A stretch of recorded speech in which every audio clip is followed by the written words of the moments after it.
What's up guys, Spin Firearms here, and today we're going to be talking about the CZ P-10M, some great things about it that have recently come out to help its ability to have more capacity and so on, and we're going to get into that.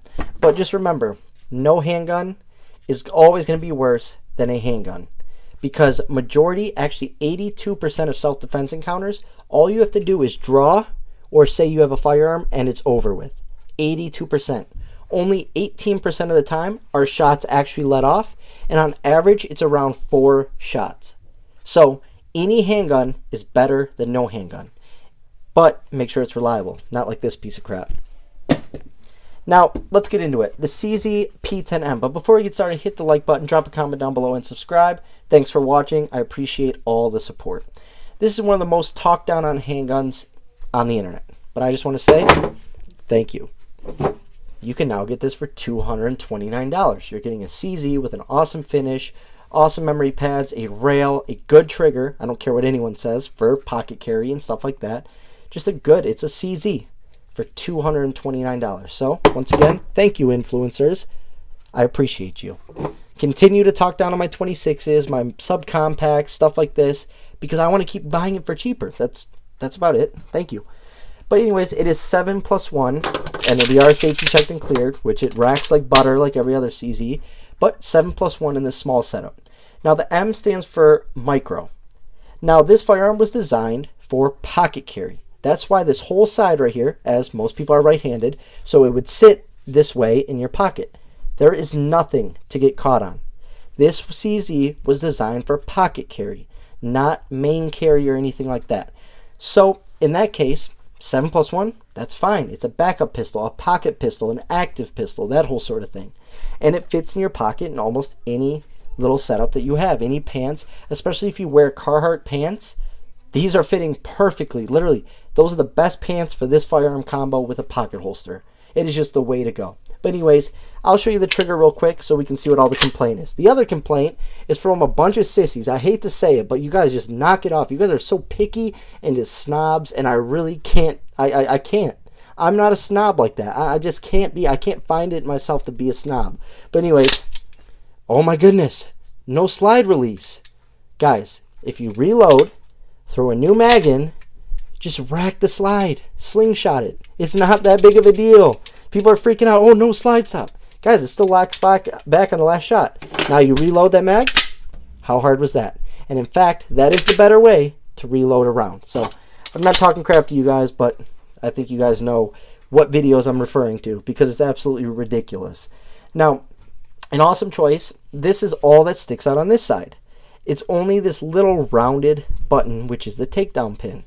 And so therefore there's no snagging of any kind. It's one of the most snag-free handguns out there, and it really does fit in a lot of pockets. But recently, not only do I carry with this Vetter holster, but I threw an Alta clip on a Vetter holster. This is probably one of my favorite holster setups out there. I love Vetter inside the waistbands. They just don't sell them with the Alta clip. But I did reach out to someone on their team and was like, hey, you guys need to start making beltless holsters. You got to start bringing the Alta clip into the game, right? And so who knows, maybe they will one day, maybe they won't. But I threw it on this, and now I have a holster that can do it all. And it's super affordable because I only paid $229 for this handgun. I actually paid $300 and still thought it was a great deal, but nowadays they're $229. That $229 allows you room for a holster, a backup mag with a new base plate, some ammo armor. I mean, it's unlimited. When you're paying $229 for a quality handgun like this CZ, your doors are wide open for expenses in other areas. So I don't care what people say. Let's get into that trigger, right? Look at the trigger movement, right? Barely goes anywhere, barely any take up, very light. But there is a very defined wall. Look how hard I'm pressing. It stops me, but let's do that again. Let's check out this reset. That's a decent reset. Like, what? What are people saying? Just because it's an 8-pound or 7.5-pound trigger? I don't get it. And as you shoot it, which a lot of those people didn't, if you put 1,000 rounds to this thing, that trigger becomes much more lighter and crisper and clean. Right away, there is a little bit breaking in to get the desired trigger that you want. But actually, it turns out really, really nice. So that's why I don't care over here. People say stuff in the comments all the time about my choices. I don't care. If I listen to them, then I wouldn't carry what I prefer my preference, my opinion, what fits my hands, what I shoot well. At that point, it's like these people are walking commercials and I only can buy what they like because it's what they like. No, that's not how it works. Do your own thing. Do not be influenced by others. Take ideas from others, but don't let them make every decision for you. Watch my videos, get ideas for holsters and handguns and stuff, but go rent them. Try them out. Ask a buddy to borrow his. You know, that whole sort of thing. Let's do that trigger again. Tell me how bad this trigger is. I thought it's a terrible trigger. I thought it was an absolute terrible trigger. What? Oh, the internet just drives me nuts some days. Now, since everyone complained about the only 7+1, right? Using the OEM mag, well, Hive put out a +2. Also, CZ Custom put out a +3 that sits to about here. So this is a 9+1, 10 rounds. 10+1 is good enough for 99% of all self-defense encounters. 99% of all self-defense encounters. Doesn't matter if there's 1, 2, 3, 4 attackers. 99% of self-defense encounters. But still, carry a backup mag. It's not that big of a deal. But this right here is 10 rounds. I'm going to grab the Glock 43X.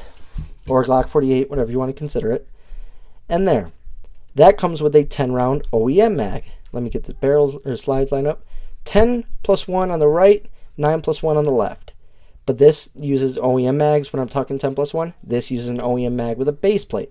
But once again, 450 to 500, 229 to 250. You got plenty of room to buy some base plates and extra mags. Now, that's just that comparison. I get what people are going to say, oh, Shield Arms mags and stuff. Guys, those aren't OEM mags. We're talking quality Metgar mags here or Glock OEM mags, which are quality, to get the desired capacity. You're still using the same magazine body, which the firearm was intended for. So that really helps when it comes to reliability. And I actually do like the overall feel of the Hive base plate. I just wish they would have put a little bit of texturing right here. I'll probably grab a piece of grip tape as I butchered this grip tape job. But I'll probably put a little bit right here just to follow the pattern down. I did a great job on this side, but this side a piece fell off and now it looks crappy. But it feels really good in the hand, and that's what matters. I don't care how it looks. Is it feels good, then we're good to go. But yeah, this right here, 9+1. You can get the CZ custom one for 10+1, and it's about the same length as a 43X. So awesome capacity you can get. Now tell me, how can you turn down a setup like this? All this, let's see, 60, 73 with that Ultra Clip, so that's about 75. 30, that's 105, plus 229, that's going to be 334. $334 for this. Oh, and the grip, it's $20, so $354 for that. And you're ready to go. I mean, unbelievable deal. Unbelievable deal. And it's a CZ with an awesome finish. So there's going to be zero rusting, very little wear down on your slide. It's still going to look very presentable even if you pocket carry it like crazy. The CZ P-10M is underrated. It is talked down on just because it doesn't have the capacity and all that. But you got to look at some of the positives of it too. Maybe you just want a beater. Maybe you want a firearm that you could just throw in a backpack, you know, when you're going somewhere. Maybe you just want a backup pistol for your pocket when you have to go to a bad area. Maybe you just want something cheap because that's what you can afford. Just because we don't all have $6,000 to spend on custom 2011s and we don't all have $3,000 to spend on custom 2011s doesn't mean other people can't only afford this. It's ridiculous. That's part of the reason I can't stand a lot of YouTube influencers. They fall out of touch with reality. Reality is 99% of the people that watch your videos get up every day early in the morning, go and bust their butts, work hard for very little pay, and can only afford certain stuff. They have families to take care of, bills, all that. So over here, we don't talk down on a firearm. If it's good, it's good. If it's decent, it's decent. If it's bad, it's bad. But we're not going to base that off of the price point. If it's reliable and works for you, that's what matters. Sometimes, guys, I just got to get that off my chest. Thanks for watching.